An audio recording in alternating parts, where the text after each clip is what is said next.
Galing talaga. Melvin. Kayang-kaya. Motor! Melvin! Woo! Motor ayaw ko! Wow! Galing na! Kaya, kaya. Balamo ka na ito. Inakyat eh.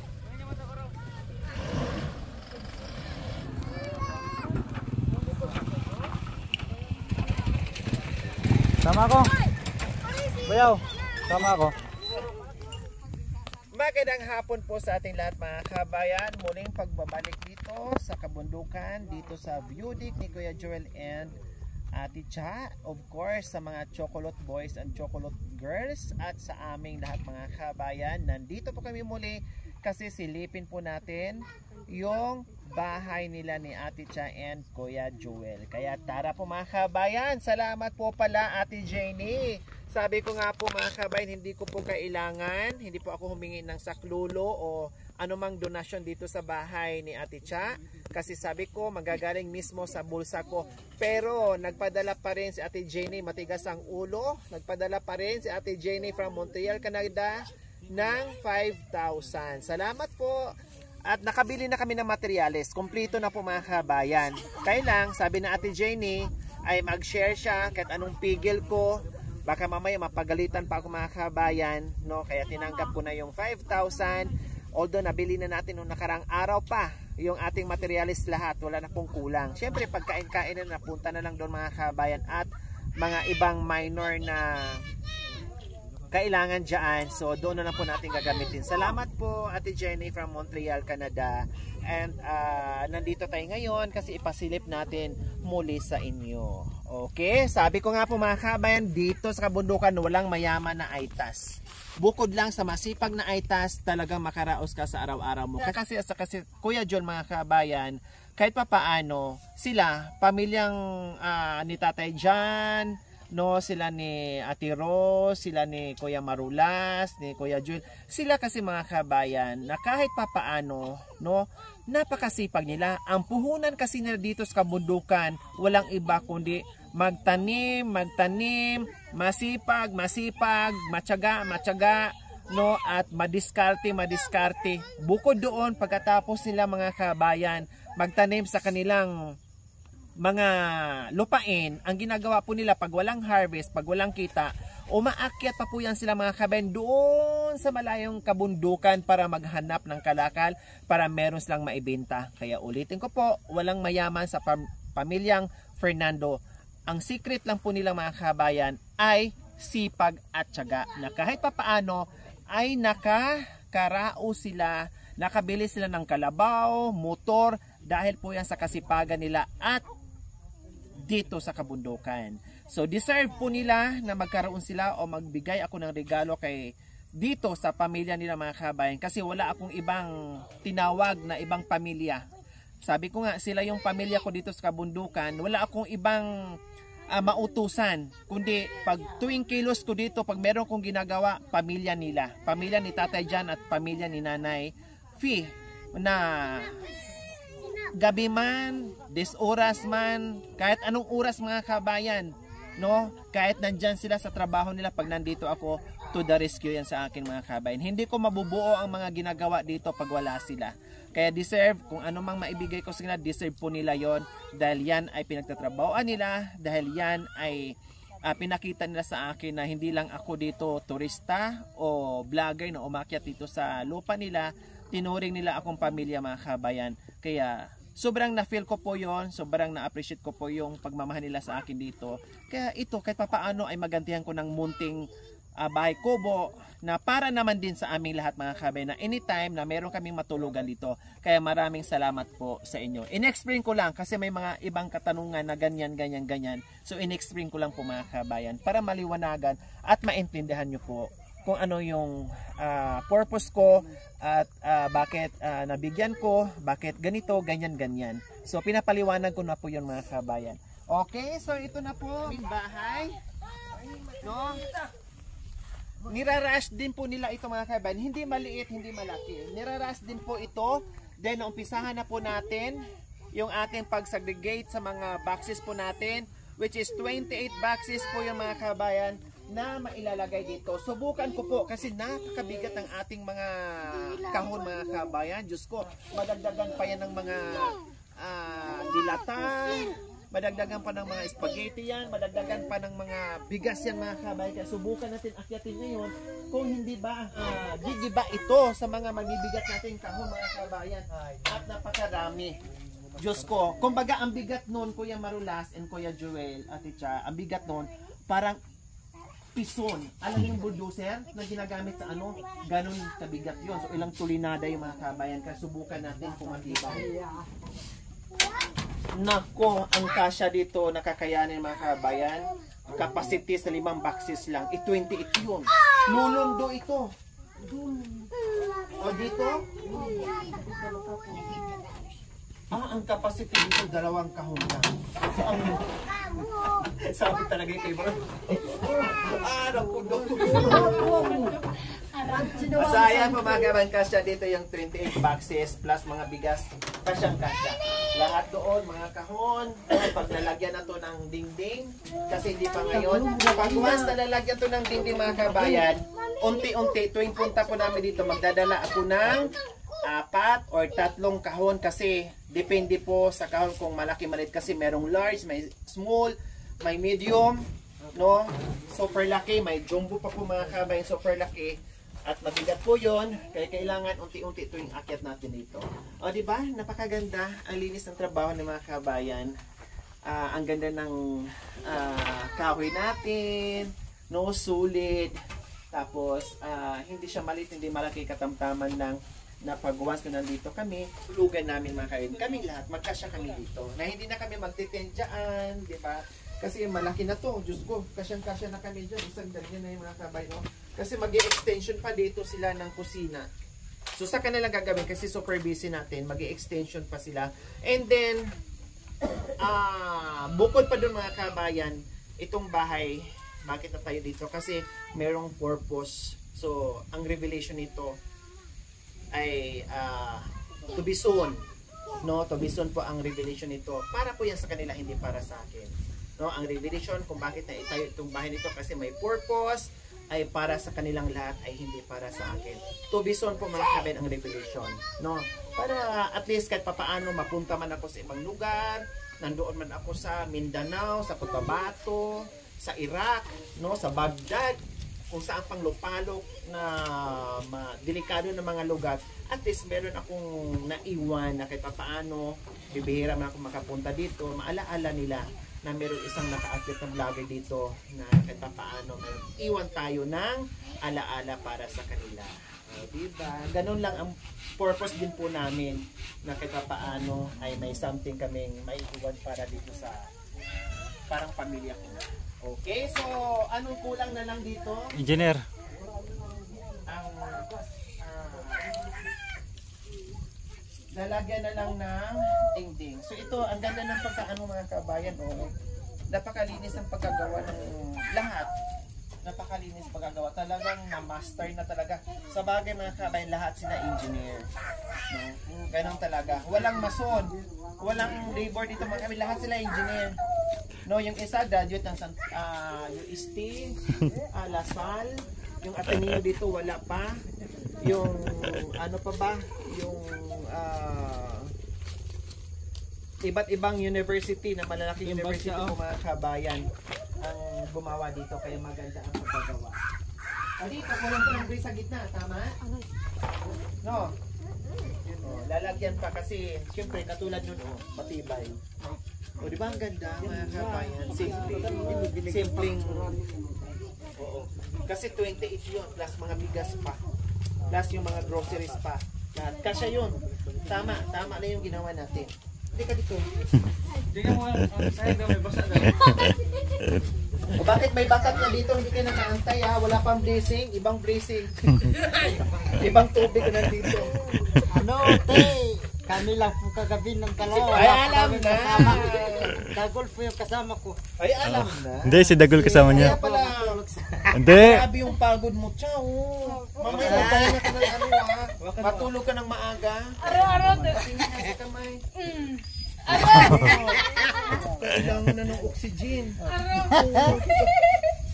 Grabe, dalawa lang daw sila dito kagabi. Alam na natin yun. Nung nakaraang gabi. Kuha po ng scholar yan.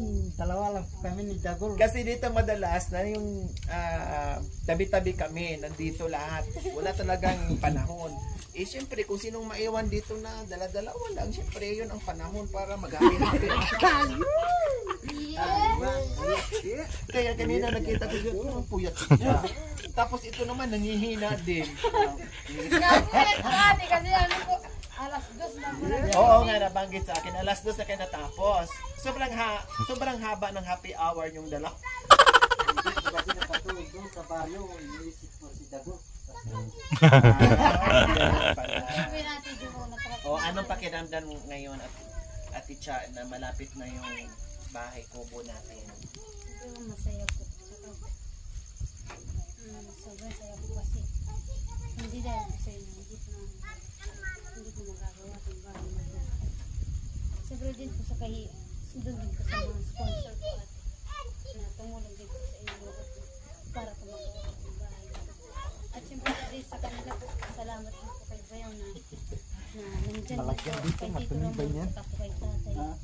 Sa lahat, sa kanila pong lahat, nagpapasalamat din po, lalo na po sa inyo ate. At sobra-sobra na nga po ate. Hindi na po mabilang. Yung hindi na po mabilang po yung ano ate, yung pasasalamat ko sa inyo ate. Kasi yun po yung naggalak po yung puso ko dahil po ganito po yung Nangyari. opo. Yung hindi po namin akalain nung una po namin kayong nakita. Parang ano lang po. Pero po nung Parang akala nyo, pumunta lang sila para magbigay-bigay Opo. parang ganun. at nagpapasalamat din po kasi nung una po nagagamit niyo na aakay niyo po siya kapag naaakay niyo na po siya, naglalakbay po dyan sa bahay-bahay po. Kapag bumabalik na po siya ng bahay, maganda ka po yan, natutulungan mo ka po si ate. Kahit hindi pa natin ka kilala si ate, tulungan mo ka po si ate. Basta nandito lang sa kapo. Huwag mo ka kung pabayaan si ate kapag nandito. Pero yung Katagalan. po, opo, nung katagalan na po, mas lalo na po yung pag-iingat po namin na nawa ay ingatan po kayo kahit saan man po kayo pumunta.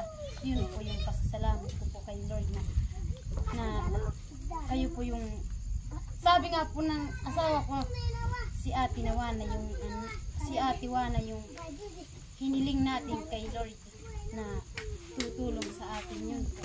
Kaya po, sobra-sobra po yung pasasalamat namin sa inyo at saka sa lahat po ng sponsor ninyo. Yun po yung sobra-sobra na. Kaya po, sabi po namin di na mabilang. Kapag dalawa lang po kami, di na mabilang yung tulong sa atin. Di na mabilang, kaya yun po yung nagpaano po sa amin. Pag dumarating ka po si ate, yung kako yung gawin natin na ano natin siya, kahit minsan kako, yun lang yung ano natin ano natin si ate. Huwag natin kakong pagurin si ate. Yun po yung yun po yung pasasalamat namin sa inyo. Totoo yung sinabi ni Cha na nung una, kasi nakilala namin si Kuya Joel nung una. No, nakikita namin sila kasi pag once na may merong mga birthday party, no, pag once na merong kainan, isa sila sa nabibigyan natin, di ba Cha? Pag may mga birthday, magpapakain tayo. Tapos nung namahagi kami, December yun Cha, no? Opo. Namahagi kami last December po mga kabayan, walang iba na-guide sa amin, si Kuya Joel, no? Siya yung nag-guide sa amin, punta doon sa baba, punta dito, doon, ganyan siya nag-guide sa amin. Habang, at nagdadala sa mga pamigay namin mga kabayan, yung pamaskong handog natin. So hanggang mula noon, sabi ko, mabait na itong pamilyang ito. Although halos naman mabait, pero syempre sabi ko nga, may kanya-kanya tayong natipuan sa puso natin, no? Tulad nila, sabi nga ni Cha kanina, lalong tumibay yung aming samahan na nagtagal Kasi sabi ko nga, hindi lang vlogger yung pagkakilala nila sa atin dito, kundi parang pamilya na. Totoo po yung mga kabayan kasi talagang pinaramdam nila at naramdaman naman din ng buong team yung pinapakita nila sa amin na wala ng iba. No, hindi na nga. Pamilya, pag nandito, pamilya yung nangingibabaw sa bawat isa sa amin. Kaya ito ay, sabi ko nga, ay deserve nila ito. Kasi sa sipag nila dito mga kabayan, kahit sobrang busy nila, nandiyan lagi yung pamilya, kumpleto yung mga kabayan. Pag nandito ako, kumpleto sila, nandito nakaalalay sa akin. Nagiging mabilis o madali sa akin lahat ng ginagawa ko dito dahil sa kanila.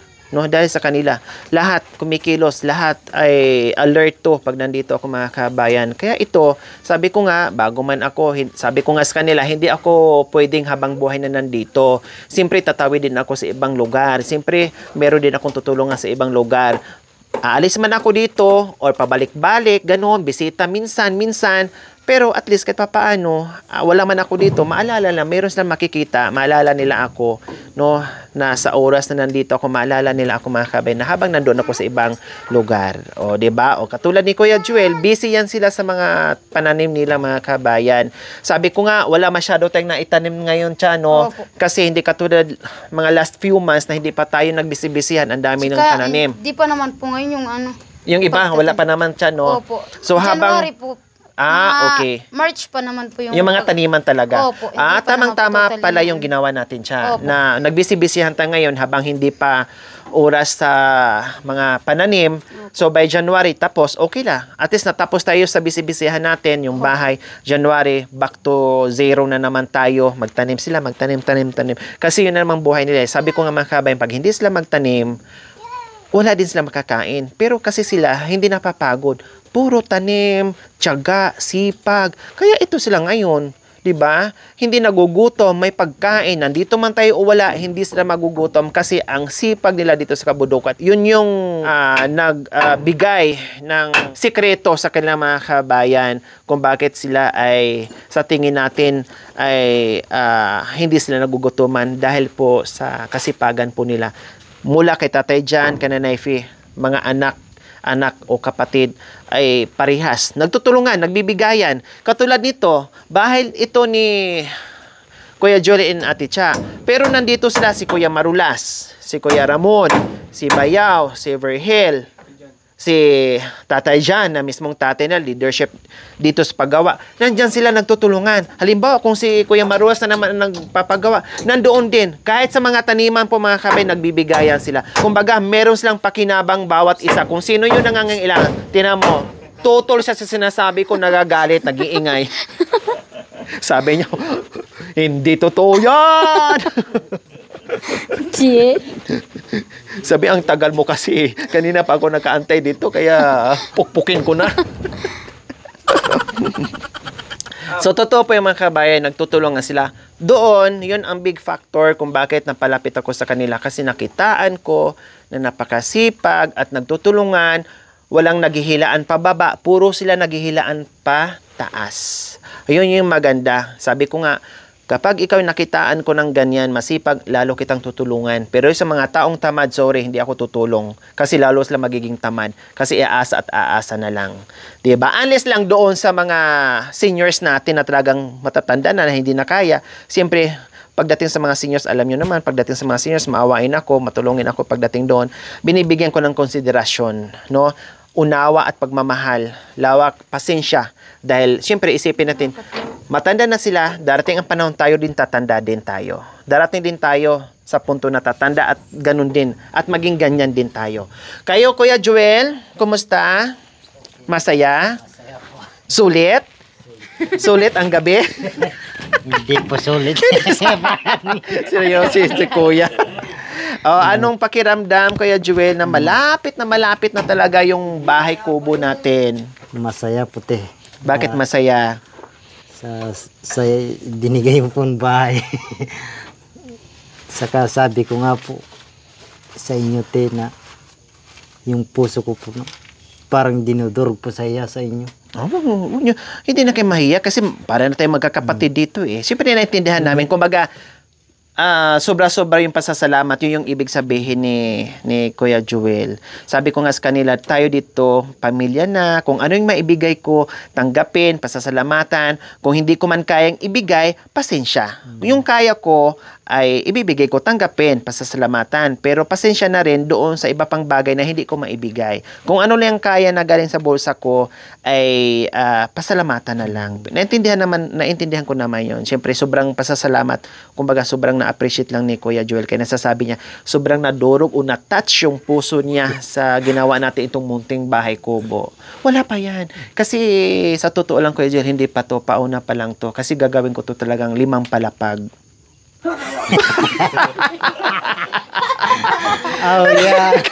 Nag-react, sabi niya, parang hindi na tama yun 5 palapag, samantalang ako walang 1 palapag. Yung hindi ko po nung note. Ang bilis nag-react. Nung hindi ko po nasabi sa'yo, yung puso ko po talagang ano po. Parang hindi pa nakalabas. Nung nailabas mo na. Sinabi ko po sa inyo. Ano ba to si Cha kasi? Sinabi ko po sa inyo, parang gumaan po yung puso ko. Nung nailabas mo. Nung naisabi ko po, sabi mo po. Pero wag masyadong maglalabas. Kasi si Cha si Cha kasi ang lagkit ng tingin sa akin. Si Cha kasi nangunguna kaya yan tuloy.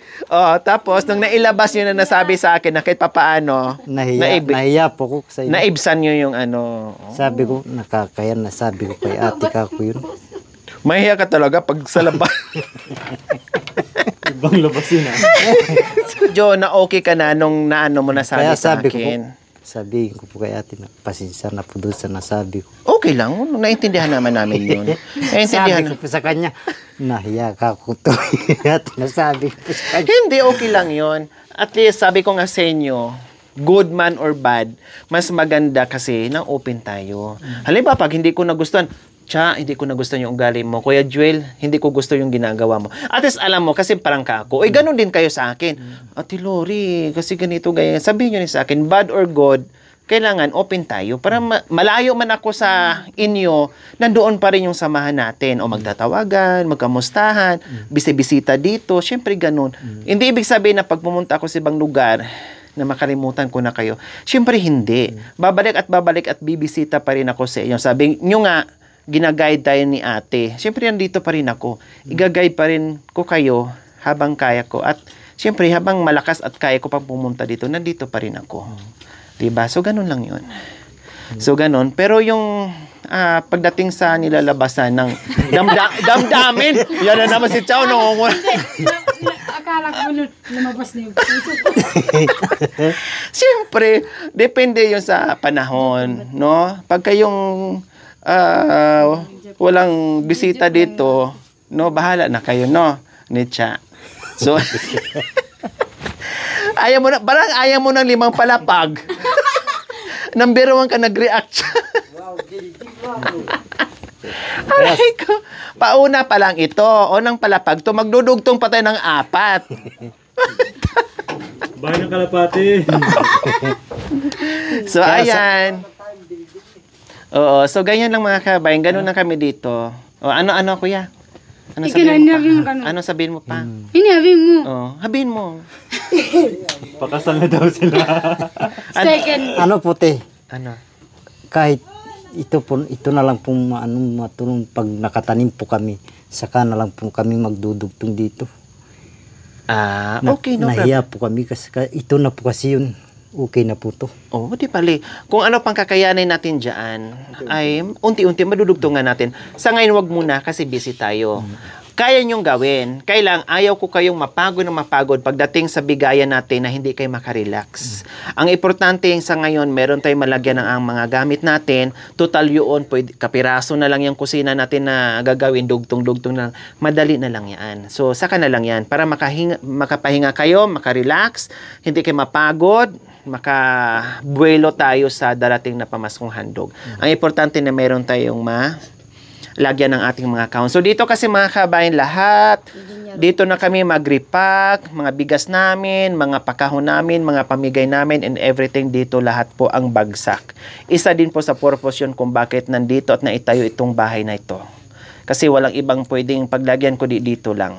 Kasi bunuin namin yun ng more or less 2 weeks paghahakot ng mga gamit. Kasi nga, walang ibang makakaakyat dito. Yung mga truck delivery hindi pwede. May gustong tutulong pero hanggang bayan lang po yung L3 kung matutuloy po mga kabayan. Tayo naka 4x4 so pwede tayong umakyat ito. Yun nga lang, little by little yung pag-akyat natin kasi maliit lang po ang laman ng ating sasakyan. Hindi po kakayanin na isang buwiluhan, hindi po. 3 or 2 or 4 na boxes lang po ang pwede kasi malalaki. Meron pang mga jumbo na mga boxes na sobrang bigat po mga kabayan. Kaya sabi ko, tama lang muna to. Pag natapos, dindugtong na lang tayo next year kung anong kaya. Sabi nga ni Kuya Joel, kami na bahala sa dugtong. Sige, bahala na.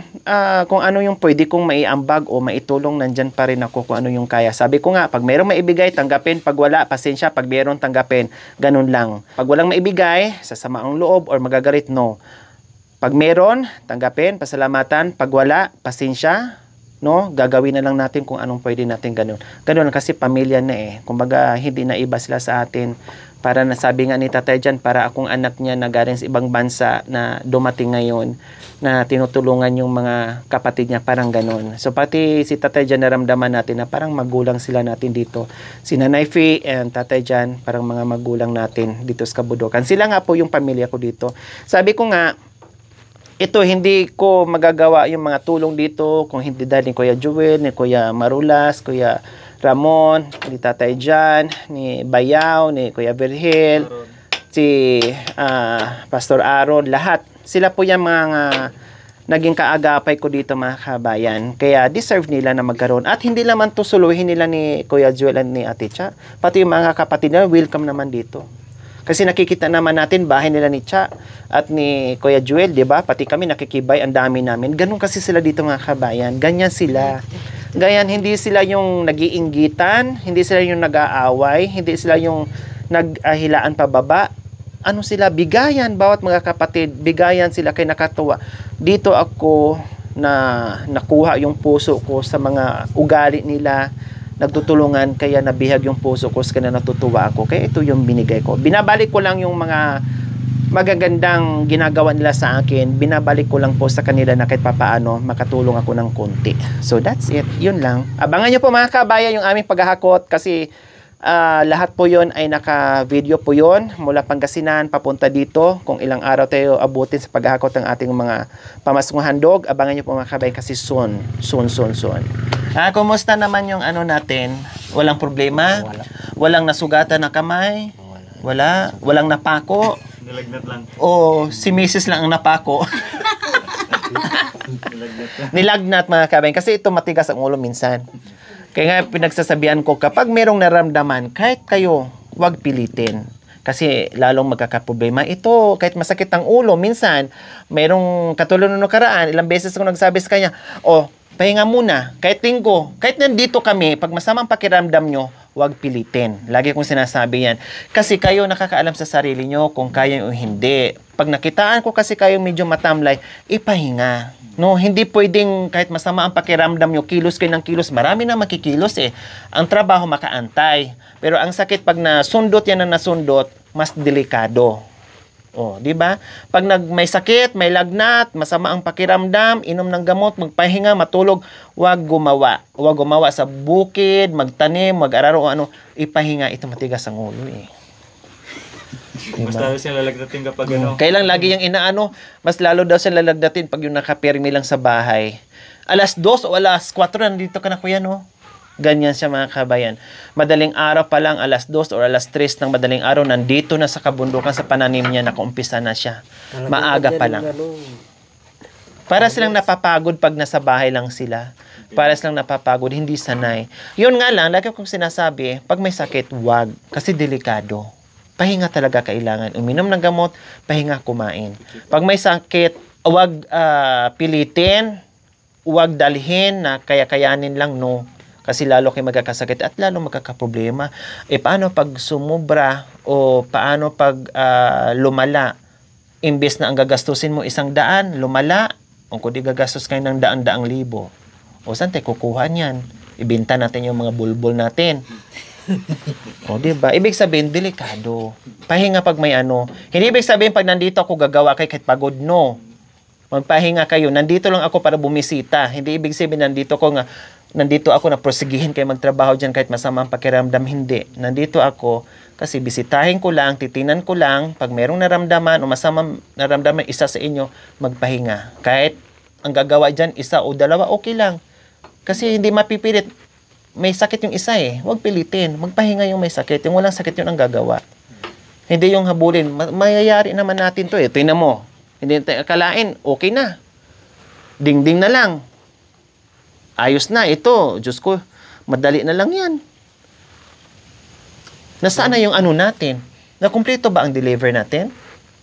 Nasaan yung... Hindi mo nakita yung vlog ni Kuya Marulas. Yun di, yung ano natin. Ayun po, nilagay po. Hardiflex. Nilagay po. Nandoon na. Yung island yan, binili na 17. 17. 17. Opo. Nabili na po namin yung materials nung nakaraan pa bago kami umuwi ng Pangasinan. Di ba, Cha? Dumating yung material. Martelyo. Bago kami nakauwi, Hindi kinabukasan po. Di ba po sinabi niyo po maaga po? Alas 3. Alas 3 na po. Apo na. ganun kasi galing pa sila ng Amerika. Kaya namali lang siguro tama sila ang oras kasi galing pa nga sila sa Amerika. Doon sa Amerika, maaga pa. Kailan dumating sa Pilipinas, alas 3. Kaya pasensyahan nyo na ha.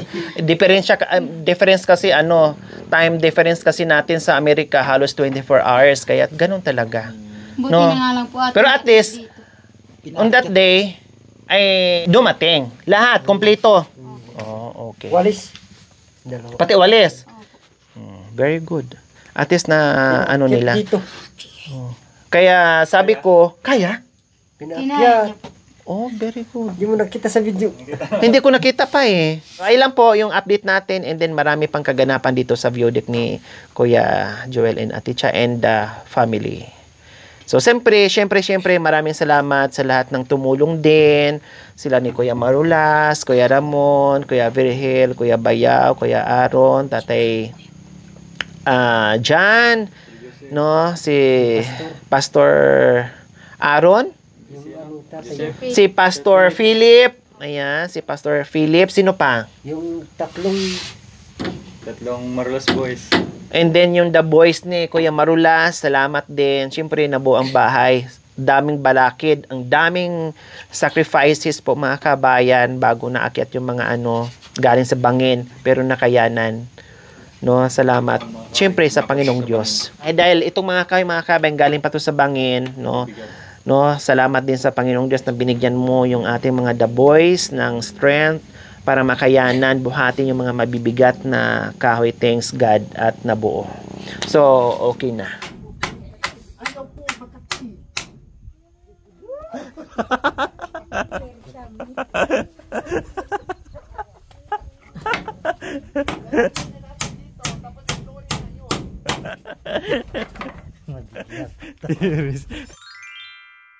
Thank you for watching. Don't forget to like, share, and subscribe.